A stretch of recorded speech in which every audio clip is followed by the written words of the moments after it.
of the African diaspora, right? The dispersed Africans that are all over the world, and because everyone came from Africa, right? Let's just have some history and maybe even some church.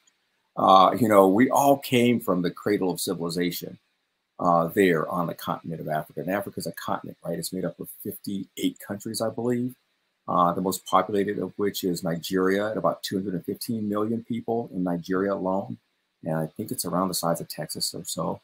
And then the second most populated country is Ethiopia at about 125 million or so. And it's on the Horn of Africa on the east side. And there's only about 800 million people on the entire continent of Africa. All right. And 1/4 of those live in Nigeria alone. All right. And so that is a very densely populated country on the continent of Africa. Africa is not a country, it's a continent, right? It's made up of 58 or so different countries, all sovereign. And Lesotho is actually landlocked. It's a country within a country in South Africa. You know, so it's a little bitty island of a country inside of the borders of another country. It's just amazing. But yeah, let's go to Britain for a second. Let's go to England. There's this thing called the Windrush generation that people should look up. You should Google this. It's called the Windrush generation. And these were folks, and I believe they were from the Jamaican Islands, who were brought into England to do promised citizenship and the rights that came along with citizenship. They did labor, menial labor for, I forget the time period, but if you Google it, you'll see that in the last few years, England has had its own reckoning with this whole generation of Black Britons because they tried to ship them, they tried to deport them. You know, they said they lost their paperwork. They forgot the agreement that was struck with their grandparents, you know, 40, 80, 100 years ago. And they tried to kick them all out of the country with nothing and no legal rights, no citizenship, no nothing. And England has had to apologize for that and recognize that it did some really unscrupulous, you know, things to those people. No scruples whatsoever. Canada is reckoning with its own, you know, with the Aborigines, the indigenous people in Canada who were there before the Canadians were there, before the French Canadians came in. There were people just like Native Americans in the United States. And they treated those people really harshly. And they had these mass graves for the kids. They had these schools where they were trying to normalize these kids and make them into Canadians, you know, like a big social experiment, and strip them of their culture and their memory of their history and their heritage. And then they did mass graves. They would bury them, you know, and without any customs, without any regard. And they're finding these graves now all around these schools in Canada today. And Trudeau, Prime Minister, has apologized for Canada's treatment of its own indigenous people.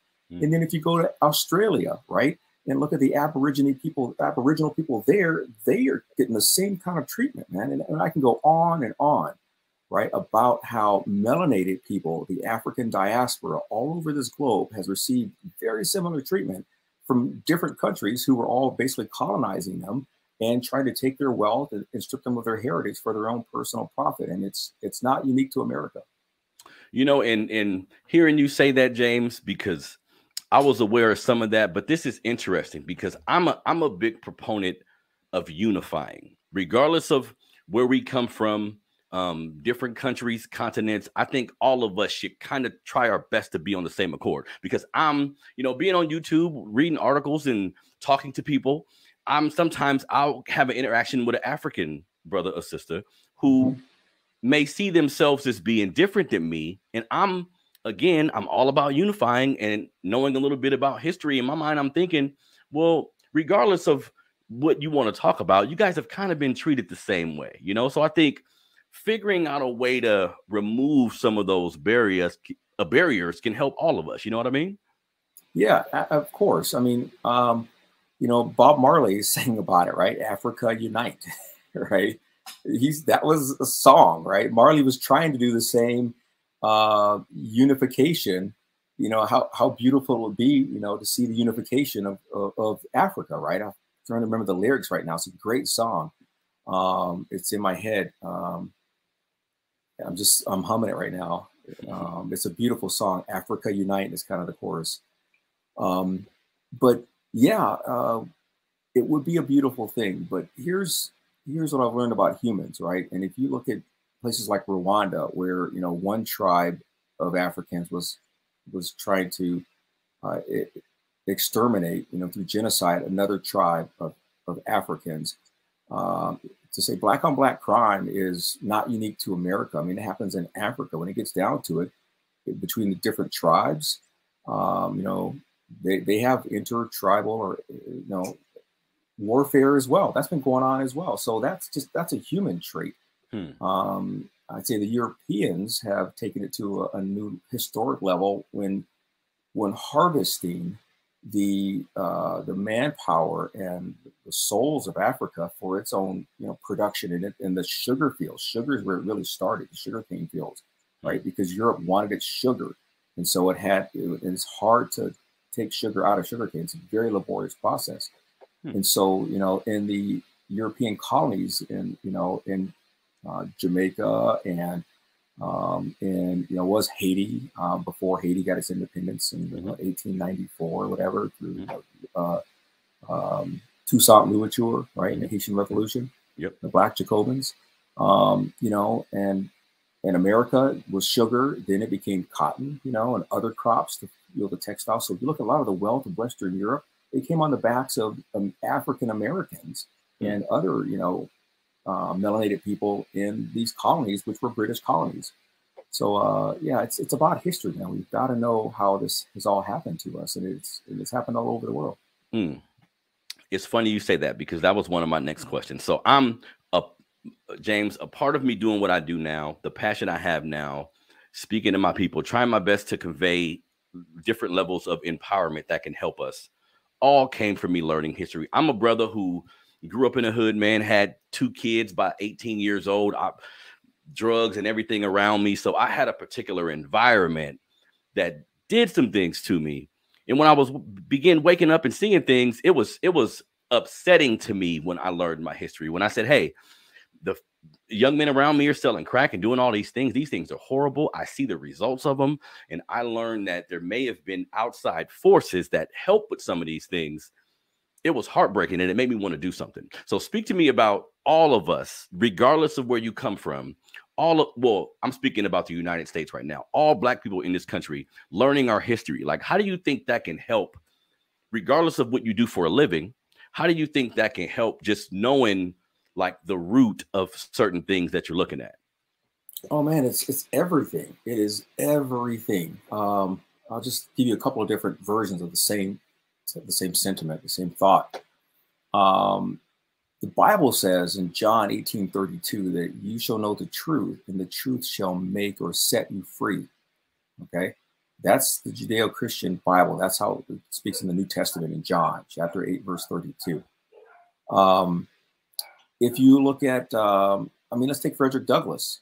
When he had his freedom initially from Maryland to Baltimore, I forget the part of Maryland he was in, but when he went to Baltimore, and he had to teach himself how to read and write, because his slave owner, the wife of the slave owner, initially started teaching Frederick Douglass how to read and write. And then the husband came in and go, whoa, what are you doing? Once they learn how to read and write, they're no good to us anymore. They're no good. Their minds are essentially open, and they know what's going on. The jig is up. Once they get educated, do not educate them. And he forbid her from teaching Frederick Douglass how to read and write. So Frederick Douglass had to learn. He taught himself by playing games with the kids, the little white kids in the neighborhood, because he was watching the little white kid in his own house. That's why he was brought to Baltimore, to be, the overseer of this little white boy. And then as a boy, he'd take him to school, and then he would teach him. He would play games with the kids in the neighborhood about the letters, and so they were teaching him the alphabet and how everything went. And that's how he was able to teach himself, was using the kids who were getting educated at school. He was getting their education from them by playing games with them in the neighborhood. My smart brother. And then, as the story goes, once this white woman, the slave owner, figured out that her husband was right, she started treating Douglass worse than he ever did. She became just a tyrant toward him. It was terrible what she did to him and how she treated him. So that's the thing. They knew the reason we were forbid to learn to read and write, because they knew the power of education. And if they wanted to keep us enslaved, partly the enslavement was our bodies, but the biggest enslavement was our minds. And that's how they kept us enslaved. And that's how they keep us enslaved till today, is because, you know, what's the saying? It hurts me to even understand this, or to have this in my head. But if you want to hide something from a black man, you know, put it in a book. Yep. What the hell is that all about? Right. Yep. And so that, I mean, so you got to read. Right. And my wife, God bless her, she's like, baby, you need to read more. And I'm like, look, I read a lot. I was an F-15 fighter pilot, senior executive in the Department of Defense. You know, I'm an engineer. I read a lot. I write a lot. I speak a lot. She goes, no, you need to read, not technical things, not work things. You need to read to educate yourself. Read for you. And she taught me that here in my 40s. My wife taught me to read for me. And that freed my mind again, because as Carter G. Woodson said it, right? The father of Black history, you know. In his book, Black History Month. The Miseducation of the Negro is the name of his book. That's the thing. We have not been educated for ourselves. We've been educated for them and their system. We haven't been educated for ourselves, and we haven't learned to educate ourselves. And they won't educate us. And that's what the whole critical race theory fight is about. You know, critical race theory is a legal construct. It's not being taught in schools. It's a legal construct. But those in power in this country, don't want real history to be taught, because then we understand our value, and we understand what's really been done to us and what is still being done to us. And so that is another way to keep our minds enslaved. Definitely. You couldn't have said it best, because James, when I seen the critical race theory argument, at first I was like, wait a minute, is this even real? That I hear people creating a opposition to just learning real history. There's other things you can oppose to that type of thing. But the fact you're just opposing, you don't want a white kid to feel like they're at fault for it. This is this is crazy, man. Everybody should know real history. We're not pointing the finger at anybody, but the history is the history. You can't change what's actually happened, right? Well, you would think so, but you can change how people remember it. You can. That's the same. History is written by the victors. Okay?